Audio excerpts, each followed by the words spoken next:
This is Reality Dispatch, written by Jim Mins.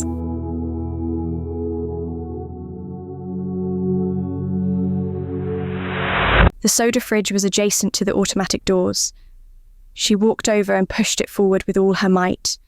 In her head, she imagined it sliding along the polished concrete and pressing against the entrance, preventing anyone, especially the police, from coming inside.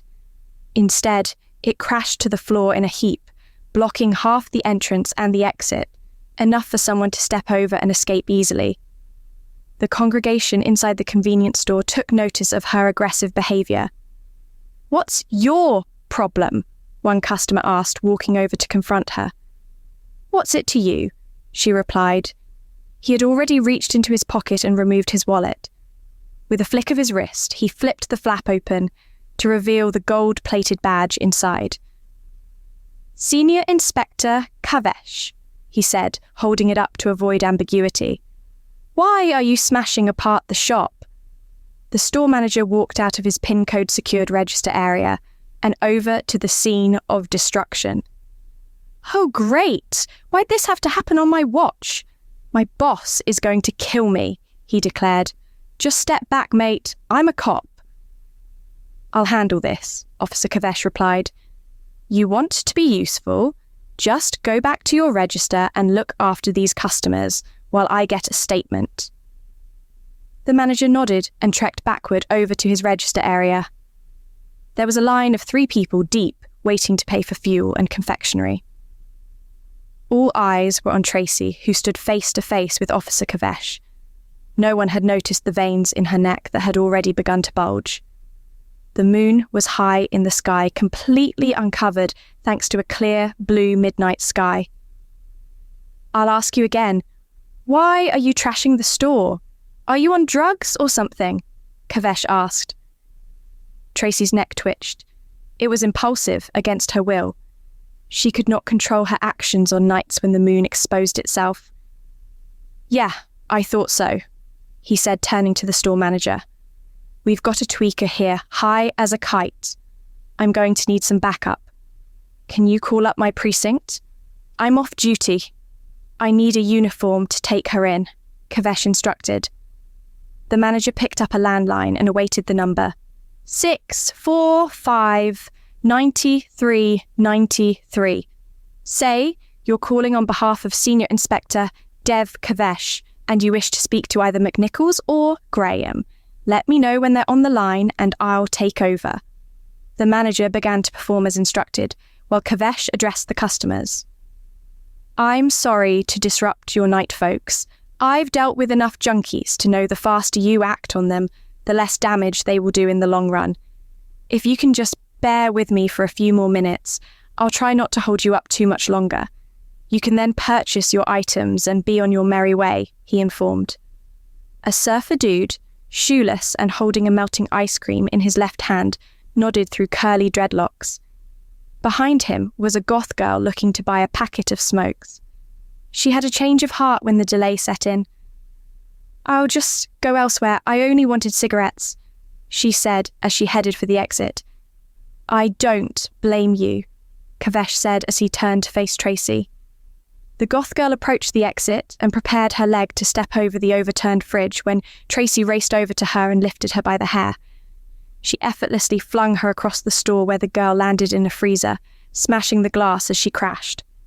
"No one leaves," said Tracey in an evil, sinister voice. A set of pointed ears appeared out of her hair as her human ears began to tuck back into her skull. She fought against the transition and addressed the officer with her last remnants of humanity. "I didn't mean to. I needed to be alone. I thought this place would be empty," she said as her front face began to contort and protrude a snout. The pigmentation of her skin began to change into a shiny grey, and dark hairs grew instantaneously. She was changing. She fell to her knees, and her arms were elongated, twisting to a double-jointed position, whilst at the same time bulking outwards. "Officer Dev Kavesh needs you at the Rest Stop convenience store on Montgomery and Oxford Street. We have a serious situation here," said the store manager. Kavesh looked over to him as he hung up the phone. "I think you need to call emergency." The beast that once was Tracey lunged for the officer, pinning him onto the floor. Her jaws, the last to transform, opened up wide enough to allow for the canine razor teeth to emerge. They glistened like sharpened blades.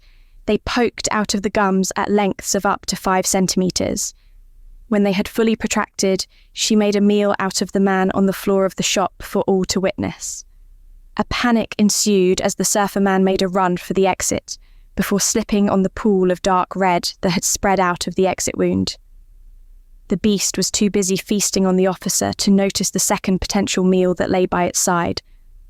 The surfer panicked and scrambled to his feet. He raced out of the exit to the store, diving over the damaged fridge to escape. As he reached the car park area, he was confronted by a set of teenagers making their way inside.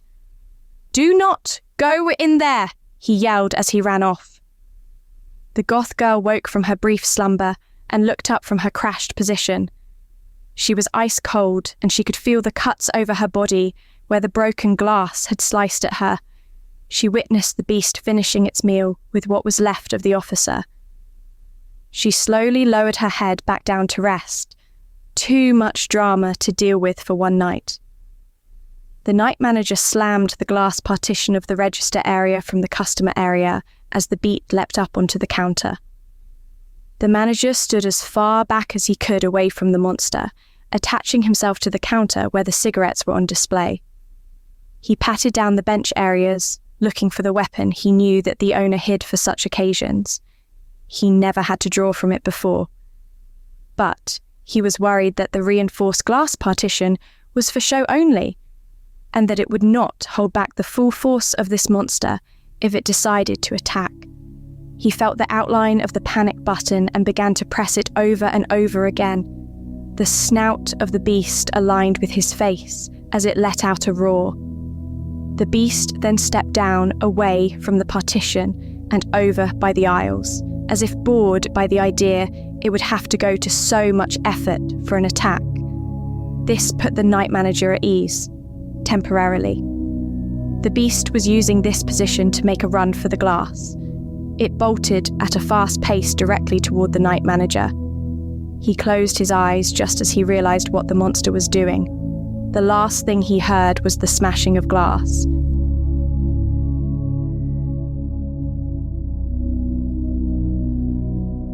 For more stories, head to jimmins.substack.com.